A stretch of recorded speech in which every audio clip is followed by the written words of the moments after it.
Homosexuality Podcast 3. In this podcast, I'll discuss about the first boy whose genitals were removed by surgery and was raised as a girl to understand behaviorist or learning theories of homosexuality. Hi, I'm Chumki Bose. I'm a senior psychologist at Mind Tribe. Sexual orientation is not something that one chooses. It is something that is more or less innate, unlikely of what we commonly perceive. Researchers had to look deeper for reasons that define sexual orientation because most of the people become aware of their sexual orientation much before they had actual or any sexual contact with their preferred sexual partners. Behaviorists or theorists who stressed more on learning behaviors have thrown some light into how sexual orientations might be learned.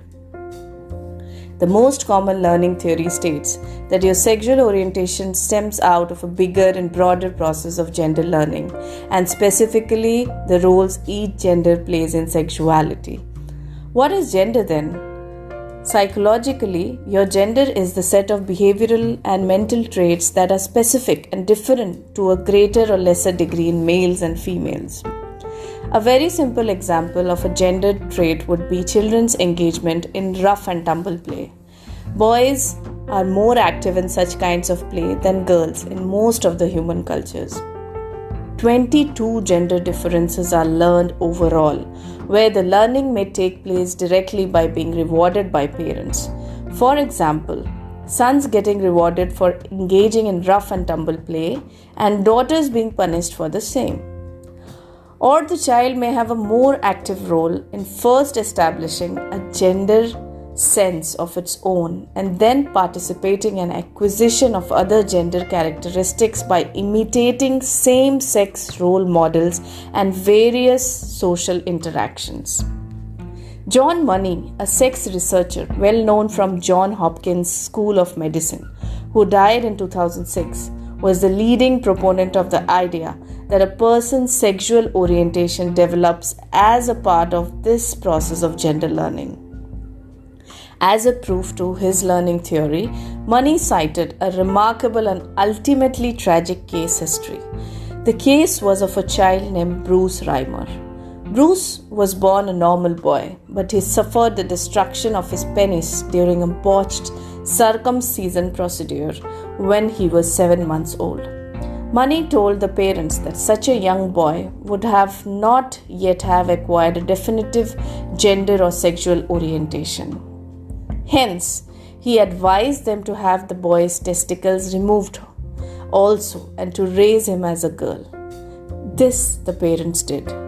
Over the ensuing years, Money reported that the change of gender was a great success and that the child, its name changed to Brenda, developed a suite of girlish characteristics and looked forward to marrying a man.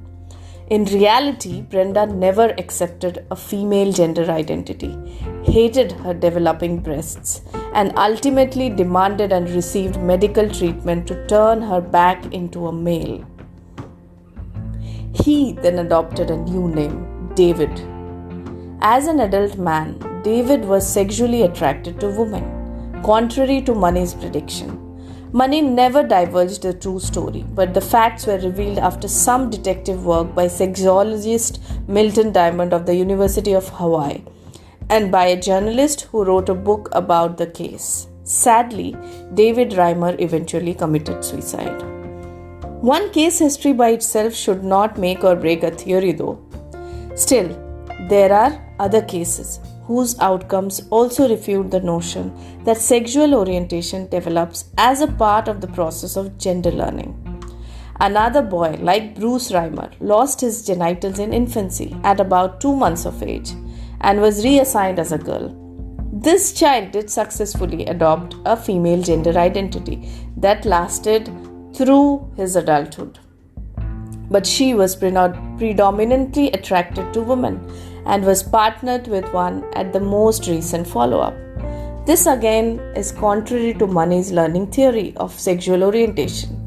That theory would predict that having learned a female gender identity, she would also learn to be sexually attracted to men. In a similar manner, medical scientists at John Hopkins Medical Institutions have studied about 14 males who were reassigned as female when they were babies because they had severe congenital malformations of the pelvic area that left them without a functional male genital. As they grew up, most of these individuals chose to revert to the male sex. But regardless of whether they did or not, those who were old enough to report a sexual orientation said that they were sexually attracted to females. These results suggest that sexual orientation is not learned but inborn. When we look at these cases together, it feels like gender identity might be more susceptible to social influence than sexual orientation. Here too, however, biology or innate characteristics usually trumps learning. If role modeling played an important part in the development of sexual orientation, we would expect that the sexual orientation of a child's parents would be a strong influence on that child's ultimate sexual orientation. In fact, however, the vast majority of gay people have straight parents. This may be an unfortunate fact in that it deprives gay children of the support and the love that gay parents would be most able to give them. Nevertheless, it argues against an important influence of role modeling or parental teaching in the development of sexual orientation. Of course, some gay people are parents themselves, so what about their children? Do they grow up gay under the influence of parental role modeling? The answer is no, not usually. Children raised by gay parents don't differ in sexual orientation or in any other significant characteristics from those raised by straight parents.